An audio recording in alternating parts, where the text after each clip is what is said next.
अमेरिकी राष्ट्रपति Donald Trump के एक बयान के बाद भारत की राजनीति में गर्माहट आ गई है। घमासान तेज हो चुका है। ट्रंप ने भारत को दी जाने वाली $21 मिलियन की मदद रोकने के ऐलान के साथ कहा कि हम भारत को इतने पैसे क्यों दें, वहां पर किसी और को जिताने की कोशिश हो रही है। इस पर राजनीतिक प्रतिक्रियाएं लगातार सामने आ रही हैं। क्या है पूरा मुद्दा, ये रिपोर्ट देखिए। $21 million for voter turnout in India. What do we need to spend $21 million for voter turnout in India? Wow, $21 million. I guess they were trying to get somebody else elected. Wow, we ought to tell the Indian government, because when we hear that Russia spent about $2 in our country, it was a big deal, right?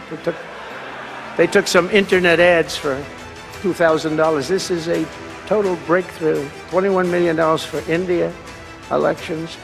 America को भारत में vote प्रतिशत बढ़ाने के लिए $21 million खर्च करने की आखिर क्या जरूरत है? मुझे लगता है कि वो किसी और को जितवाना चाहते हैं। सात समंदर पार से दिए गए इस बयान से भारत में बवाल कट गया है। कांग्रेस और बीजेपी आमने सामने हो गई है। फंडिंग को लेकर एक दूसरे पर आरोप प्रत्यारोप लग रहे हैं। इनकी छींटाकशी की भी बात होगी, लेकिन उससे पहले अमेरिकी राष्ट्रपति डोनाल्ड ट्रंप का ये पूरा बयान सुनिए। $21 million for voter turnout in India. What do we need to spend $21 million for voter turnout in India? Wow, $21 million. I guess they were trying to get somebody else elected. Wow, we ought to tell the Indian government, because when we hear that Russia spent about $2 in our country, it was a big deal, right? They took some internet ads for $2,000. This is a total breakthrough. $21 million for India elections and $21 million for voter turnout in India. Well, why are we giving $21 million to India? They got a lot of money. They're one of the highest taxing countries in the world in terms of us. We can hardly get in there because their tariffs are so high. I have a lot of respect for India. I have a lot of respect for the Prime Minister. He just left, as you know, 2 days ago. But we're giving $21 million for voter turnout. It's voter turnout in India. What about, like, voter turnout here? Oh, we've done that, I guess. We did 500 million, didn't we? It's called the lockboxes. Donald Trump का इतना कहना था कि भारत की सियासत में उबाल आ गया। ट्रंप के इस बयान के बाद कांग्रेस नेता पवन खेड़ा ने प्रेस कॉन्फ्रेंस कर सफाई दी और बीजेपी पर निशाने साधे। हम यूएसएड या जो भी ये फॉरेन फंडिंग एजेंसीज हैं, हम उनके खिलाफ नहीं। देश में कानून है, कानून के तहत फंड्स आते हैं, एनजीओज भी लेते हैं, इनके एनजीओज भी लेते हैं, इंडिया फाउंडेशन भी लेती है, विवेकानंद फाउंडेशन भी लेती है। कौन नहीं लेता? लेकिन सिलेक्टिवली आप बोलें कि साहब कांग्रेस की सरकारों ने ले लिया। अरे जब स्मृति ईरानी ब्रांड एम्बेसडर थी यूएसएड की और सिलेंडर लेकर यहां सड़कों पर प्रदर्शन करती थी, तो क्या यूएसएड करवा रहा था वो प्रदर्शन? बताइए। अन्ना हजारे, उनका एक वीडियो मैं भी आपको दिखाता हूं। यहां आंदोलन किया हमारी सरकार, उसके बाद चुनाव हारी, फिर वो अमेरिका में गए, रोड शो किया उन्होंने। फोर्ड फाउंडेशन का पैसा आता था, सबके सामने था, उसमें आरएसएस भी इन्वॉल्व। ट्रंप साहब की धमकी सुनकर आ गए। उन्होंने कहा कि हम ब्रिक्स खत्म कर देंगे, मुस्कुरा रहे हैं साहब। उन्होंने कहा टैरिफ लगा देंगे भारत पर, मुस्कुरा रहे हैं साहब। ट्रांसलेटर 2 थे, इसलिए कोई ये नहीं कह सकता कि उन्हें अंग्रेजी समझ में नहीं आ रही थी। 2 ट्रांसलेटर थे। मुस्कुराइए मत, वो भी मुस्कुरा रहे थे, आप भी मुस्कुरा रहे हैं।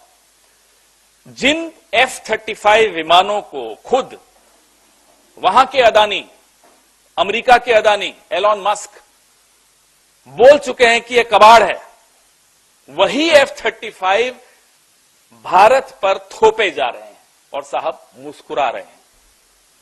यह हुआ अमेरिका में, और हमें आकर कहते हैं कि हम यूएसएड से पैसा लेके इन्हें अस्थिर करते हैं।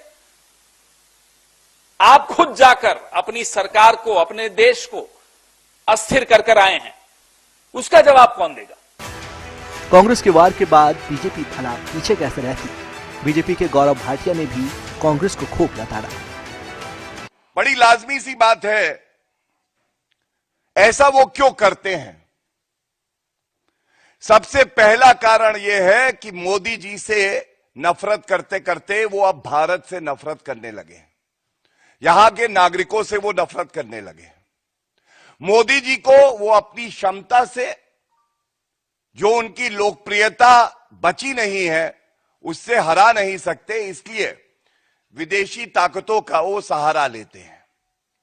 दूसरा, भारत ने नरेंद्र मोदी जी के नेतृत्व में देखा है कैसे एक मजबूत, सशक्त, अटल नेतृत्व भारत को मिला है।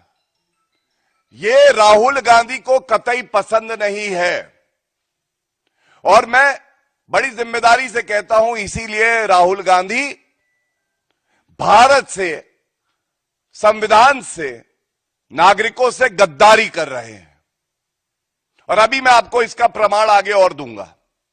तीसरी बात, जो स्थिरता भारत में हमने देखी है पिछले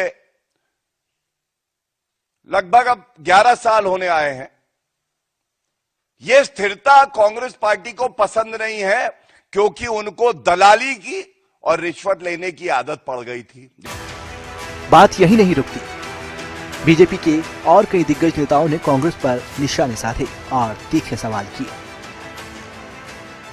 अब हम कई बार बोल चुके हैं कि कई ऐसे एनजीओ हैं जो हेल्थ एजुकेशन के नाम पर विदेशी सहायता लेते हैं, लेकिन उसका कहीं ना कहीं दुरुपयोग होता है।